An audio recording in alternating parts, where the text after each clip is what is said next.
بسم الله والصلاة والسلام على رسول الله. عشاق حدوتة زملكاوية، الأول نبدأ كلامنا بالصلاة والسلام على سيدنا محمد كما تعودنا معكم. ليه يا جماعة ما بتعملوش اللايك؟ ليه يا زملكاوية يا غاليين عليا؟ يا زملكاوية يا غاليين عليا، ليه ما بتعملوش اللايك والاشتراك في القناة وتصلي على حبيبك محمد؟ ليه؟ أنا مزعلكم في حاجة؟ يعني أنا زعلتكم في حاجة؟ طيب عشان خاطر أصالحكم اعملوا اللايك وصالحوني كده واعملوا اللايك.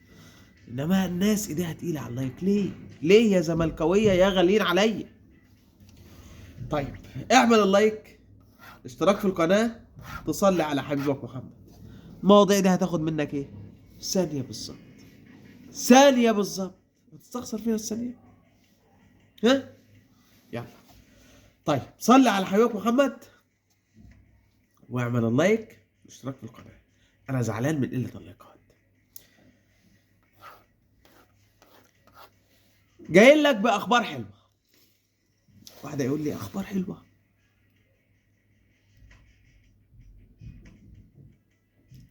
هقول لك ايوه اخبار حلوه وهتشوفها في الفيديو ده وتستاهل انك تعمل اللايك. ولو ما لقيتهاش حلوه يا عم وبقول اللي تقوله. ها، وطي الصوت شويه يا عم ادم. لا موت. وطي يا استاذ ادم الصوت شويه. يا عم يا افريقيا، انا موت ولا مش موتي؟ يا ايه؟ يا افريقيا طب وطي الصوت. انا موت والله. هنفضل نقول يا ادوارد يا فاشل ويا لبيب يا مش عارف ايه ويا مش عارف ايه وما ادرك ايه. لا سيبك من الهجص ده كله بقى، سيبك من الانفعالات دي. خد الاخبار، خد الاخبار على طول على طول. بيراميدز مولعها صفقات. بيراميدز مولعها، لسه اعلن منذ قليل الصفقة الثالثة. لاعب زامبيا، لاعب من زامبيا جناح. بيراميدز مولعها، مولعها يا بيراميدز مولعها. ماشي يا بيراميدز، الله يسهل لك. واحنا المجلس الفاشل بتاعنا عمل فرح العمدة علشان جدد لمحمد السيد. أول خبر معانا ناصر منسي، الأسطورة ناصر منسي. ماله؟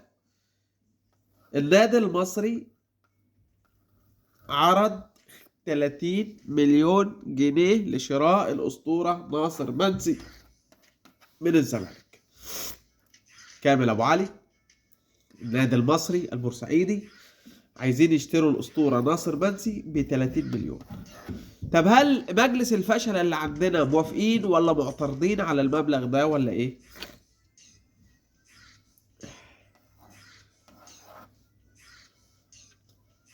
لا يا سيد الفاضل، الفشل اللي عندنا عايزين يبيعوا ناصر منسي، بس عايزين يبيعوه اقل حاجة ب50 مليون جنيه، والمصري عارض 30. فنادي الزمالك قال لهم عايزين ناصر منسي احنا موافقين بس تدفعوا لنا 50 مليون جنيه، يعني مليون دولار يعني. فالمصري عرض 30 مليون. هل المصري يرفع العرض بتاعه ولا يسكت على كده؟ هنشوف. لكن الفشل اللي عندهم النية ان هم يبيعوا ناصر منسي الاسطورة. طيب ناصر منسي الاسطورة جاي له عرض كمان من الاتحاد السكندري، بس عرض الاتحاد السكندري ب 25 مليون فقط.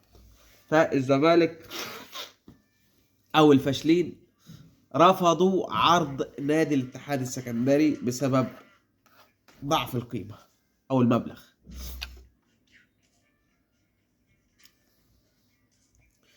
طيب ده بالنسبة لأول خبر معانا ناصر منسي. هقول لك الأخبار وأنت قول رأيك كيفما تشاء. طيب ركز معايا كده. أول خبر معانا ناصر منسي الأسطورة خلص، ده الخبر خاص بناصر منسي. خبر التاني محمود بن تايج، وركز بقى معايا. سمعني الصلاة على الحبيب محمد صلى الله عليه وسلم. البرد يعني واخدين بعض على حب انا وهو السنة دي، الحمد لله اللي يجيبه ربنا كويس، الحمد لله. محمود بنتايك ماله؟ ينزل التدريبات خلال ال 48 ساعة القادمة، مشكلته اتحلت بدفع 140,000 دولار، وفي قسط زيهم او مبلغ زيهم هيدفع برضه خلال الساعات اللي جاية. فالراجل ازمته خلصت برعاية الاستاذ ممدوح عباس، بعد ما تم الضغط على حماه اللي هو احمد سليمان حما بنتايج، وقال له مالكش دعوه بموضوع بنتايج. فممدوح عباس الراجل حل الازمه، ويشكر ممدوح عباس، حل ازمه محمود بنتايج. طيب يا محمود بنتايج يا زملكاويه هينزل التدريبات خلال الساعات اللي جايه، وفي خبر تقريبا فتوح هيعمل نوش كبير جدا جدا جدا خلال الساعات اللي جايه.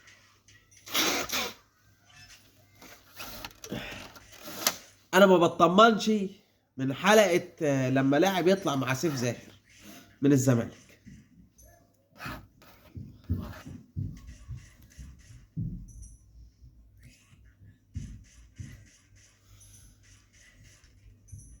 امبارح ماتش المصري خلص من هنا ومتعادلين والجمهور متضايق، ففتوح راح ناشر صورة على انستجرام وبيضحك، يعني مش همه، يعني وراه حاجة. النهارده فتوح بيختار فرقة خماسية يلعب معاها، مختار امام عاشور والشناوي وزيزو وبن شرقي، مختار كله من الاهلي وما اختارش ولا لاعب من الزمالك. فتقريبا فتوح اهو يا شوية فشلة، يا شوية فشلة. اهو اهم لاعب في الفرقة دلوقتي احمد فتوح ده، اهو تقريبا وراه نوش كبير، وهجيب لك اساس الحكاية الفيديو القادم عن احمد فتوح. بس بقول لك مقدمة عن احمد فتوح.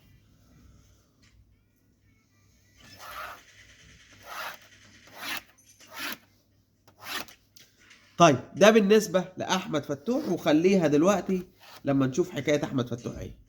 طيب قلنا بنتايج وقلنا ناصر منسي، قلنا بنتايج وقلنا ناصر إيه؟ منسي. عبد الله السعيد نزل التدريبات، خد جزء من التدريبات النهارده استعدادا لماتش الزمالك وبتروجيت.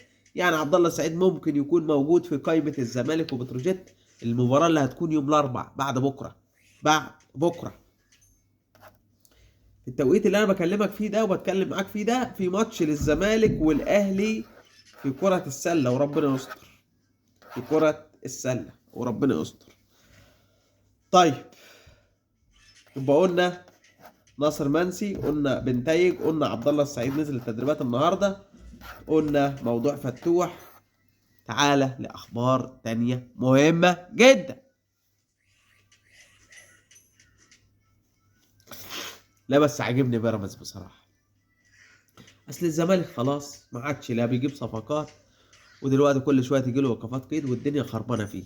فعجبني بيراميدز عمال يلطش في الاهلي يمين وشمال، يمين وشمال، يمين وشمال. ولسه ده الكلام ان بيراميدز بيخلص في اليو ديانج وبيخلص في احمد عبد القادر وعودة الفخوري اللاعب الاردني اللي الاهلي كان خلاص هيجيبه، وقبل كده حامد حمدان. فبيراميدز السنه دي في الميركاتو ده تقريبا ناوي ايه؟ يخلي الاهلي يعني كل شويه يتلفت حواليه كده، يتبرم حواليه. وطبعا الزمالك احنا بره الصوره دي خالص. طيب تعال الاخبار التانية.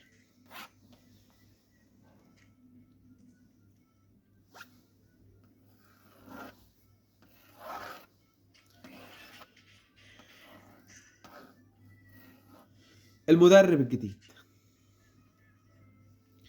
مدرب الزمالك الجديد، وده موضوع في غاية الأهمية. مدرب الزمالك الجديد هنا دخلت جبهة الإنقاذ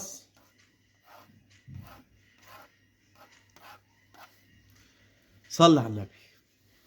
أقول لك كلام مش هتسمعه في حتة تانية، تكون أول مرة تسمعه هنا. ممدوح عباس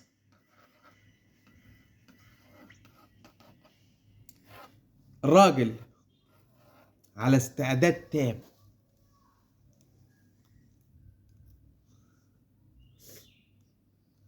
إنه يدعم نادي الزمالك بفلوس كتير، يفك أزمات كتير. هو مش هو بس، هو وعمرو الجنايني واللهم صل على النبي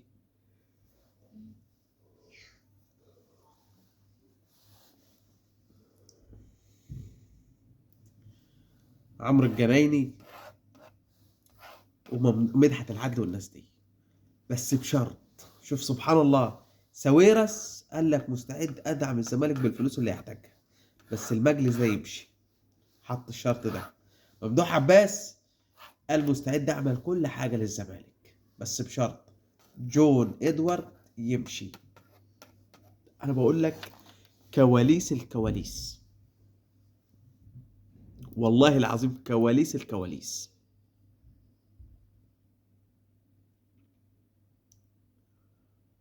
يعني ممدوح عباس قال لك مستعد اعمل كل حاجه للزمالك بس ادوارد ده يمشي. ليه؟ جون ادوارد ممدوح عباس مش بلعه، والتجربه الادوارديه دي على راي طارق يحيى اثبتت فشلها فشل ذريع. احنا كنا في البدايه بندعم جون ادوارد، وكنا يعني وراه ودعمناه كتير هنا في القناه، بس لما لقينا انه فشل لا خلاص، اصلا مش ماضي معاك عقد على بياض. لا، انا اهم حاجه عندي كيان نادي الزمالك. لقيتك شغال غلط هقول لك انت غلط، هقول لك انت فاشل كمان، وهطالب برحيلك، وده حقي. فده شرط ممدوح عباس، قال لك ادعم وافك قيد واعمل اي حاجه للزمالك بس جون ادوارد يمشي.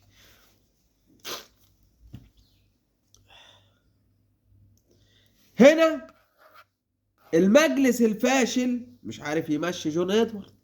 ليه؟ جون ادوارد مكتف النادي بشروط جزائيه. ده مش هو بس، ده الطبيب الاجنبي كاتب شروط جزائيه، جون كاتب شروط جزائيه، عبد الرحمن اسماعيل الاهلاوي شروط جزائيه، اي حد جابه جون ادوارد عامل شروط جزائيه على النادي.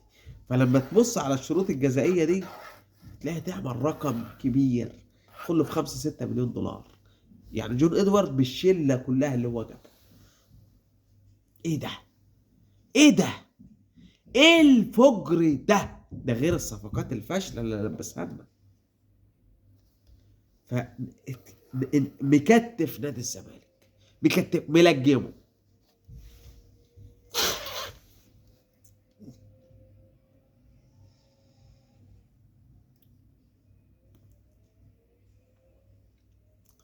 صفحات الزمالك على السوشيال ميديا كلها بلا استثناء دلوقتي بتقول ولا يوم من ايامك يا مرتضى يا منصور. عرفنا قيمتك يا مرتضى يا منصور. صفحات الزمالك في نفس واحد دلوقتي على السوشيال ميديا كلها ويقول لك حسين لبيب ده اكبر خدعه حصلت في تاريخ الزمالك.